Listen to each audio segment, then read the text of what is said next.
এঁচোড় চিংড়ি তো তোমরা সকলেই খেয়েছো, একবার এইরকমভাবে এঁচোড় বানিয়ে দেখো। আজকের রেসিপি আমার কাশ্মীরি এঁচোড়। এই কাশ্মীরি এঁচোড় খেতে কিন্তু অসাধারণ হয়। ভিডিওটি কোনো রকম স্কিপ না করে প্রথম থেকে শেষ অবধি আমার সঙ্গে থেকো। তো চলো আজকের রেসিপি শুরু করা যাক। আমি এখানে 700 গ্রাম এঁচোড় নুন হলুদ দিয়ে একটা প্রেসার কুকারে সিটি দিয়ে রেখে দিয়েছি। দুটো মিডিয়াম সাইজের পেঁয়াজ, এটাও আমি একদম মিহি করে কুচিয়ে রেখেছি। লাগছে আমাদের 1 চামচ চালমগজ, 6-7টা কাজু আর 1 চামচ পোস্ত, একটা কাঁচা লঙ্কা, এটা আমি পেস্ট করে নিয়েছি। পিঞ্চি আদা ও 4-5টা রসুনের কোয়া বেটে রেখেছি। নিয়েছি পরিমাণ মতো হলুদ গুঁড়ো, 1 চামচ লাল লঙ্কা গুঁড়ো, 1 চামচ জিরে গুঁড়ো, 1 চামচ ধনে গুঁড়ো, লাগছে 1 চামচ গোটা জিরে আর লাগছে গরম মশলা গুঁড়ো। নিয়েছি হাফ কাপ টক দই। গরম মশলার মধ্যে নিয়েছি 3-4 টুকরো দারচিনি, 3টে লবঙ্গ, 3টে এলাচ ও 2টো তেজপাতা। একটা মিডিয়াম সাইজের আলু ডুমো ডুমো করে কেটে রেখেছি।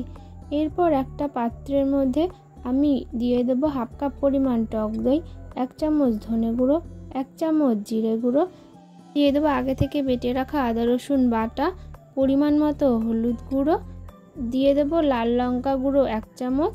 এরপর ভালো মতো করে সব কিছু মিশিয়ে নেব। এরপর দিয়ে দেবো আগে থেকে বেটে রাখা চালমগজ, পোস্ত ও কাজু বাদাম বাটা, দিয়ে দেব পরিমাণ মতো লবণ, দিয়ে আবারও সব কিছু মিশিয়ে নেব। এরপর দিয়ে দেব সিদ্ধ করে রাখা ইঁচড়টা দিয়ে এটা আমি ভালো মতো করে মিশিয়ে নেব। তোমরা চাইলে এটা হাত দিয়েও মিশিয়ে নিতে পারো। তারপর এটা আমি 1 ঘন্টার জন্য ম্যারিনেট করে রেখে দেব। এরপর একটা কড়াই গরম করে তাতে দিয়ে দেব পরিমাণ মতো সাদা তেল। তো তোমরা চাইলে এই রান্নাটা সর্ষের তেলেও করতে পারো। গরম হয়ে এলে আলুগুলো ভেজে নেব। তার জন্য দিয়ে দেব 1 চামচ পরিমাণ নুন ও হাফ চামচ হলুদ গুঁড়ো, দিয়ে আলুগুলো বেশ লালচে করে ভেজে নেব। তোমরা চাইলে এই রেসিপিতে আলুটা নাও ব্যবহার করতে পারো। তো দেখো আমার আলুগুলো লাল লাল করে ভাজা হয়ে গেছে। এবার আমি একটা পাত্রে আলুগুলো তুলে নেব। ওই একই তেলের মধ্যে কিছু গোটা মশলা ফোড়ন দিয়ে দেবো। তার জন্য নিয়েছি 2টো তেজপাতা, 3টে এলাচ, 3টে লবঙ্গ, 3-4টে দারচিনি, চামচ পরিমাণ গোটা জিরে দিয়ে দেব। মশলা থেকে গন্ধ ছেড়ে এলে আগে থেকে কুচিয়ে রাখা পেঁয়াজটা দিয়ে দেব। পেঁয়াজটা বেশ লালচে করে ভাজা হয়ে গেলে দিয়ে দেব আগে থেকে ম্যারিনেট করে রাখা ইঁচড়, দিয়ে ভালো মতো করে সব কিছু মিশিয়ে নেব। তোমরা যদি আমার চ্যানেলে নতুন কোনো বন্ধু হয়ে থাকো তাহলে কিন্তু আমার চ্যানেলটা অবশ্যই করে সাবস্ক্রাইব করে দিও।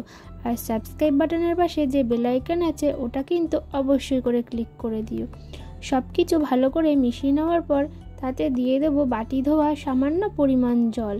সব কিছু মিশিয়ে নেওয়ার পর এটা 10 থেকে 15 মিনিটের জন্য ঢাকনা চাপা দিয়ে দেব। 15 মিনিট পর ঢাকনা খুলে এতে আগে থেকে ভেজে রাখা আলুগুলো দিয়ে দেব। আমি গ্যাসের ফ্লেমটা মিডিয়ামে করে রাখবো। এরপর সব কিছু ভালো করে মিশিয়ে নেওয়ার পর কিছুক্ষণ ঢাকনা চাপা দিয়ে দেব। তোমরা কিন্তু এই রেসিপিটা বাড়িতে অবশ্যই একবার ট্রাই করো। এই রেসিপিটা কিন্তু একদম অন্য ধরনের আর খেতে কিন্তু দারুণ টেস্টি হয়। এরপর ঢাকনা খুলে নিয়ে আবারও সব কিছু মিশিয়ে নেব। এরপর দিয়ে দেব সামান্য পরিমাণ চিনি। পুরো রান্নাটাই কিন্তু আমাদের ঢেকে ঢেকে আর গ্যাসের ফ্লেমটা মিডিয়াম টু লোয়ে করে করতে হবে।